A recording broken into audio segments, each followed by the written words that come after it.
اس کو 47% لوگوں کا کہنا ہے کہ ملک میں ذات پر مبنی مردم شماری ہونی چاہیے۔ اس سے پہلے بھی ذات پر مبنی مردم شماری کے مطالبے پر دباؤ ڈالتے ہوئے کانگریس لیڈر نے راہل گاندھی پر سخت تنقید کی تھی۔ ان کے پاس ہنر اور علم ہے لیکن ان کو رسائی حاصل نہیں ہے، یہی وجہ ہے کہ ہم نے ذات پر مبنی مردم شماری کا مطالبہ اٹھا دیا ہے۔ کانگریس کے لیے ذات پر مبنی مردم شماری پالیسی سازی کی بنیاد ہے۔ انہوں نے مزید کہا، ہم ذات پر مبنی مردم شماری کرائیں گے اور ریزرویشن کی 50% کی حد کو ہٹا دیں گے۔ ہریانہ کے کیتھل میں اگروال یووا سبھا کے کئی اراکین نے کانگریس کے قومی جنرل سیکرٹری اور راجیہ سبھا کے رکن رندیپ سرجیوالا کی موجودگی میں کانگریس میں شمولیت اختیار کی ہے۔ اس دوران رندیپ سرجیوالا نے ووٹنگ کی تاریخ بڑھانے کی بی جے پی کے مطالبہ پر تنقید کی ہے۔ انہوں نے کہا ہے کہ الیکشن کمیشن کی تعطیلات کے بعد ہی انتخابات کروائے جائیں گے تاکہ زیادہ سے زیادہ ووٹنگ ہو سکے، لیکن ووٹنگ کی تاریخ بڑھانے کے بی جے پی کے مطالبے کو دیکھ کر ایسا لگتا ہے کہ بی جے پی انتخابات سے خوفزدہ ہے۔ کانگریس پارٹی اسمبلی انتخابات میں بڑی جیت درج کرے گی اور کیتھل سے کانگریس کے امیدوار کے بارے میں پوچھے جانے پر سرجیوالا نے کہا ہے کہ کانگریس کی اعلیٰ قیادت کی طرف سے وہی انتخابات لڑے گا جسے موقع دیا جائے گا۔ سرکاری ملازمین کے لیے یونیفائیڈیشن پنشن اسکیم کو مرکز کی منظوری کے بعد کانگریس نے اس کو لے کر مودی حکومت کو آڑے ہاتھوں لیا ہے۔ راجیہ سبھا میں قائد حزب اختلاف اور کانگریس کے قومی صدر ملک ارجن کھڑگے نے حکومت کے اس فیصلے پر رد عمل ظاہر کرتے ہوئے کہا، کھڑگے نے سوشل میڈیا پر مودی حکومت اور میڈیا پلیٹ فارم ایکس پر اپنا رد عمل ظاہر کیا ہے۔ مرکزی کابینہ نے تمام مرکزی ملازمین کو پنشن کا اعلان کیا۔ حکومت کی جانب سے شروع کی گئی اسکیم کے تحت ملازمین کو ان کی ملازمت کے آخری 12 ماہ کے دوران پنشن کے طور پر موصول ہونے والی اوسطاً تنخواہ کا 50% ملنے کی یقین دہانی کروائی گئی ہے۔ اس پورے معاملے پر ملک ارجن کھڑگے نے ایکس پر لکھا ہے کہ مودی حکومت کا یو ٹرن جون کے بعد عوام کی طاقت نے وزیر اعظم کے اقتدار کے گھمنڈ کو مات دے دی ہے۔ اس کے ساتھ ہی کھڑگے نے کہا ہے کہ بجٹ میں طویل مدتی کیپٹل انڈیکشن سے متعلق فیصلے واپس لیے گئے ہیں، وقف سے متعلق بل اور جے پی سی کو بھیجا گیا ہے، براڈ کاسٹ بل واپس لے لیا گیا ہے۔ آر جے ڈی کے راجیہ سبھا ایم پی منوج جھا نے مردم شماری سے متعلق مرکزی وزیر داخلہ امت شاہ کے بیان پر جوابی حملہ کیا ہے۔ انہوں نے کہا ہے کہ ملک کا ہر شہری ذات پات کی مردم شماری کا مطالبہ کر رہا اور وہ جاننا چاہتے ہیں کہ کون سا شخص کس جگہ بیٹھا ہے۔ قابل ذکر یہ ہے کہ وزیر داخلہ امت شاہ نے ایک سوال کے جواب میں کہا تھا کہ مردم شماری مناسب وقت پر کرائی جائے گی۔ منوج جھا نے امت شاہ سے سوال کیا اور پوچھا، مناسب وقت کون سا ہے؟ کیا ملک کے وزیر داخلہ کو یہ زبان بولنی چاہیے؟ ملک میں سب سے بڑی آفتیں آئی ہے لیکن مردم شماری کبھی نہیں رکی ہے۔ یہ 2021 میں ہونا تھا لیکن آج تک ایسا نہیں ہوا ہے۔ جھا نے سوال کیا ہے کہ مردم شماری کیوں نہیں کرائی گئی ہے۔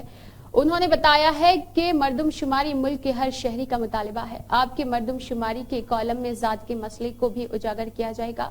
راہل گاندھی اور تیجسوی یادو بھی لگاتار بول رہے ہیں اور ملک کی دیگر اپوزیشن جماعتیں اور ان کے رہنما بھی یہی مطالبہ اٹھا چکے ہیں۔ دہلی حکومت نے ایک بار پھر دہلی میں 1100 سے زیادہ درختوں کی کٹائی کا معاملہ اٹھایا ہے۔ ریاستی وزیر صحت نے الزام لگایا ہے کہ یہ درخت بغیر اجازت کے کاٹے گئے ہیں۔ انہوں نے دعویٰ کیا ہے کہ دہلی کے ایل جی ونیا سکسینہ 3 فروری 2024 کو درخت کاٹنے والے مقام پر گئے ہیں۔ بھاردواج نے لیفٹیننٹ گورنر سے اپیل کی ہے کہ وہ اس موضوع پر پریس کانفرنس کرے اور دہلی کے لوگوں کو معلومات دے۔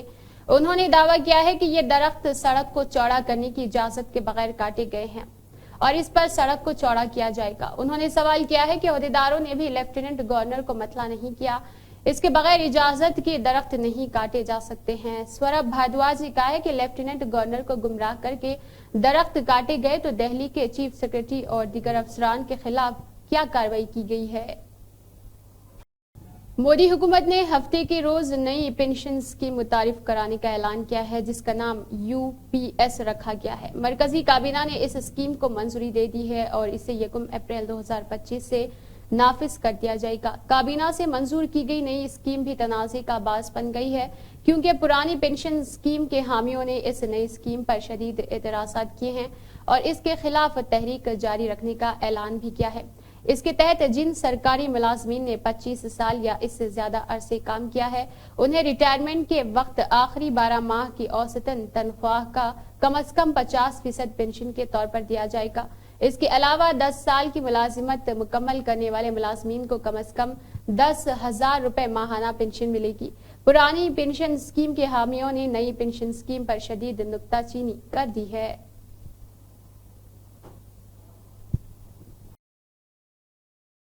مرکز کی مودی حکومت نے سرکاری ملازمین کے لیے ایک نئی pension scheme unified pension scheme UPS کا اعلان کیا ہے۔ سرکاری ملازمین کے لیے UPS متعارف کر دیا گیا ہے اور یہ اسکیم 1 اپریل 2025 سے نافذ ہوگی۔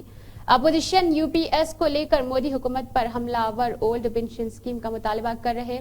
اس کے علاوہ بھی UPS پر اپنا ردعمل ظاہر کیا گیا ہے اور اس کے علاوہ شارا نیہا سنگھ راتھور نے UPS کو لے کر مودی حکومت کو نشانہ تنقید بنا دیا ہے۔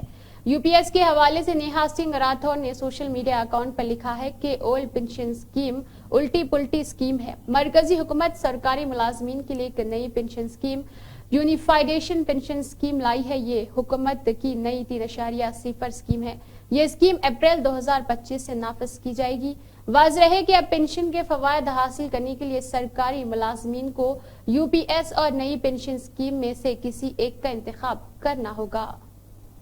جموں کشمیر کے سابق وزراء اور نیشنل کانفرنس کے نائب صدر عمر عبداللہ آئندہ اسمبلی انتخابات میں گاندربل سیٹ سے الیکشن لڑیں گے۔